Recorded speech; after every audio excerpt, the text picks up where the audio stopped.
People want to know why we haven't spoke about this already, and well, I'll speak about it now. I don't think there's anything new here necessarily. I think it's just Jeff pitching out. We kind of saw Casey's comment already when he was like, he basically was like, I'm protecting David for some reason, and everyone's like, dude, why? And he said, he's trying to understand why. He said he wonders if something deep down in him is still protective of David because of the relationship they used to have. You have to admire, at least give him Casey credit for like facing the music. You know what I mean? Like he went immediately afterwards on Jeff's podcast to discuss it. Yeah. So I mean, he's you know what I mean? That's respectable. But let's see what happened here. So like you not releasing the doc for the sole purpose. Oh God. My dude, poor Jeff. His eye got randomly infected. He's still dealing with this shit. Like, look how look how swollen it is. He had to get another like surgery on it. It's still fucked up. It's still getting randomly infected. Mm-hmm. And people like what's that dumbass's name? David. That podcaster who was laughing at him recently. Andrew Schultz. Yeah, Schultz is being like, just get over it, bro. It's like, dude, he's still dealing with it. You dumb fuck. Yeah, I feel bad for him. He was talking about on his most recent podcast that he didn't even go out for Mike's birthday because he didn't want anyone to see him with his glasses on. Excuse me, I'm joking. Yeah, if this was any other like normal established job he got hurt at, he'd be probably well compensated, right? It depends who he worked for, but potentially not. I know a lot of people like. I had a friend growing up whose dad was like a diver who worked on oil rigs. He was an underwater welder. Extraordinarily dangerous job. He broke his back. Jeez. And he got, obviously compensated, but he was living in poverty and extreme pain his whole life. And he eventually, OD'd on like painkillers and fucking alcohol. It was pretty tragic.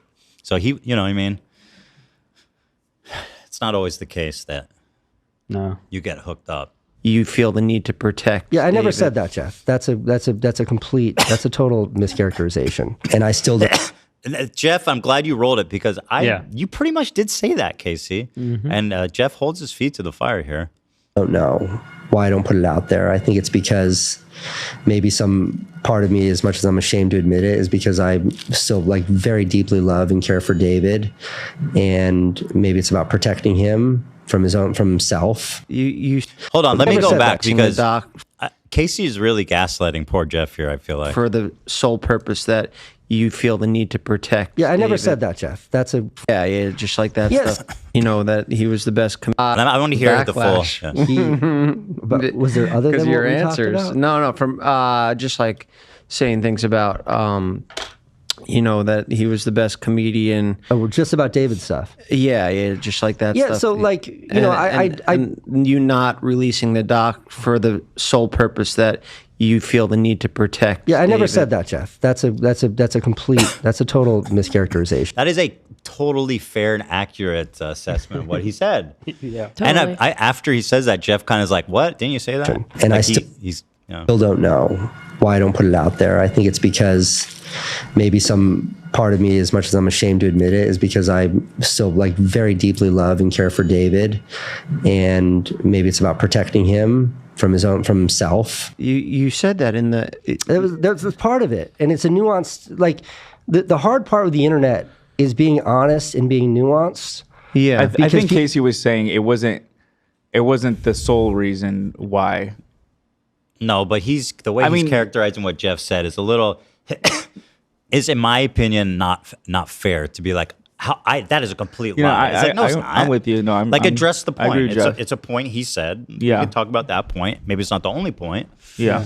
That's what I kind of like with our show. Not to sound cringe, but if we have like a debate or something like that, we're pause the debate. Let's watch the fucking clip. That way, it could have been a better conversation with them both knowing what actually was said. It's true. I would have liked to have seen Casey respond to that. I'm sure Jeff was like, "Dude, am I crazy?" and went back during editing and put that in. Exactly. Yeah. But not everybody can do what we do. Yeah. In fact, I even go out there and say nobody. Nobody. That's true. You're coming off a little special needs. Okay, Howie, can you relax? What?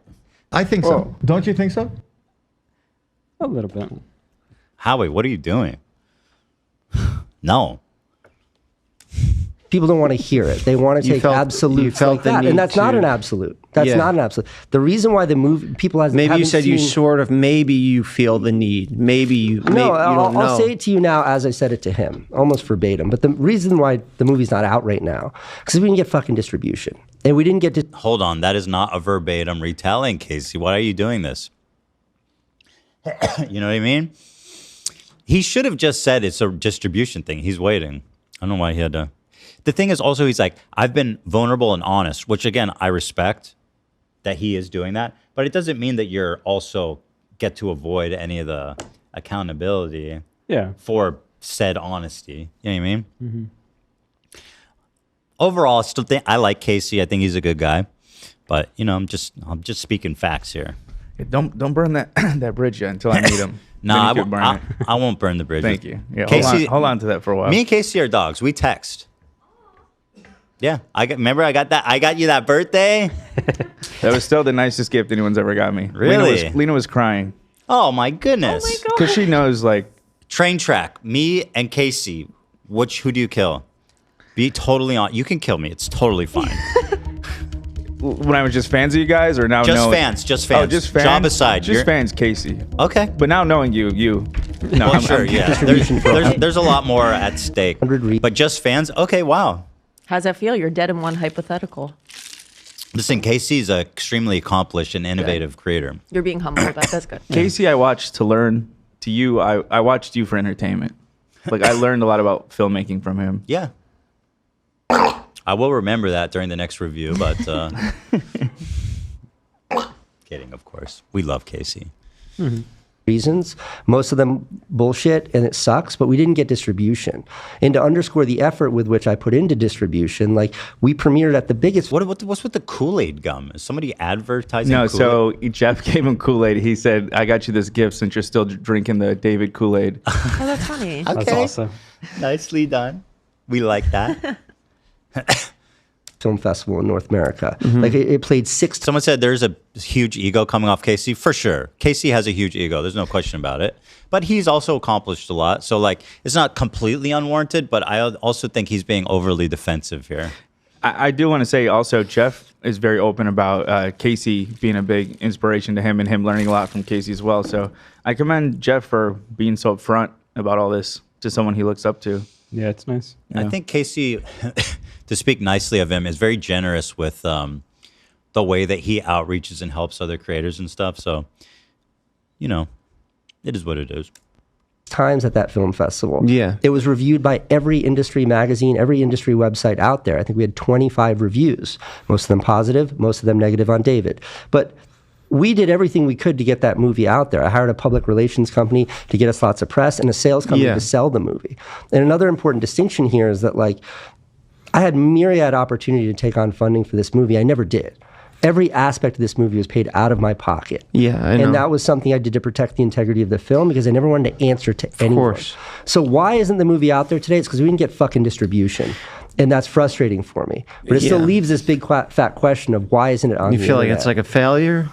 Yeah, I mean, like there's a part of me that thinks that. Do you feel like I had a part in that because I put out mine and kind of told the story? No, I don't think that's the case at all. I told my story. I But didn't really you tell doing the girl that part. was definitely contributed to my motivation of not having this be on YouTube. And I still stand by that. Wait, what? He's like, oh, because he doesn't want to like compete with it, I guess. I don't know. I'm not sure what he means by that. Why it's not on YouTube today? I Fuck think that, me, they age restricted it all. I couldn't even show my own face. Well, that would be a that's part of crazy. it, but it's less practical for me and more just like, I think when people consume on YouTube. Well, I don't know if Casey's ever going to be able to sell that, especially considering like the longer it goes, the less relevant it becomes, you know. And it's kind of old news. I mean, I think he's just got to put it up on YouTube, man. Yeah. I think right now is the perfect time. He's coming back. Yeah, Yeah. because David just came back. So a reminder of why he left in the first place wouldn't Like be bad. who's going to want to buy something about like an incident that happened like 5-6 years ago? Me. Whoa. Netflix? I think if he really tried, maybe this is a super strong opinion, but if he really tried to sell it, was the price too high? Did he try to just put the price too high? Because that would have sold back then. I feel like it was so popular. I feel like a lot of these traditional media companies just don't understand the relevance of it. Well, they've also been burned by YouTubers. I think a lot of them are like, fuck working with YouTubers, period. I don't give a fuck what they've got. That's kind of, yeah, because they gave Colleen like so much to work with. She had a comedy special on Netflix, As Miranda Sings, and then she also had 2-season series show. Lily So it's Singh's got a show that Yep. was like an absolute Yeah. So it's not like they ratings don't know. disaster. But Casey wasn't a part of this, right? Or like he didn't talk, or did he? Am I wrong? He didn't really see him. He was in the. He narrates some parts. I just of it. Narrates. Yeah. I may or may not have seen a leaked version. I realize I just. Where? Wait, where did you? I when was did you- looking for Did one. I mean, I saw it, but is there a leaked version online you can watch? No, I dreamt it. I know. I think he said it in I don't this think interview. it doesn't matter. You can say you watched it. He sent it to me. I mean, I watched it. I've been looking But where- for it. I was looking through Ethan's window. oh, okay, that makes sense. So, what did you think of it? I thought it was interesting, and I feel like a big reason why he's so hesitant about like he wants it to be released properly is because he put so much into it. Because I think moving out here, he thought David and that whole crew were going to be like his content creation gang out here. Yeah. And then things went south with this documentary, and I don't know, maybe that even contributed to him moving back. I think he probably just hated. I think he. I mean, no, I know he missed New York He a had, lot, like- but They got a house near like Venice Beach. yeah, And he said like at night, like, because there's a whole bunch of like transient ruffians around there, especially at night. It gets very scary. It turns into like an alleyway from Gotham City where they've got like fire and barrels and shit. Like that's so what it's like down scary. there. I went there once when we first moved here, and I was terrified. Yeah, you it's funny because during the day it's like this beautiful tourist area, amazing. Yeah. But once sunset comes, bro, you need to scurry. I won't go to Venice anymore. I just won't. Living here long enough, I just can't deal with it anymore. During the day, it's nice. Nah, it's fine. dude. I saw the devil there, and I'm Jewish. You saw oh, is that where you saw someone sig heiling? No, that was Santa Monica Boulevard. Oh. What'd you see the devil there? What does that mean? And this dude was like, fucking like, I don't know what was up, but he was carrying like an upside down cross and shit, and I'm just like, nah, man. So what? It's just a random It dude. tripped me out.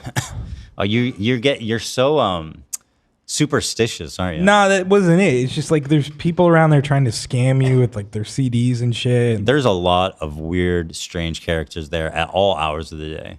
yeah, and then you got like the Cosmic Crusader, who's a dude on roller skates playing the shit guitar, and it's just, I've had enough of it.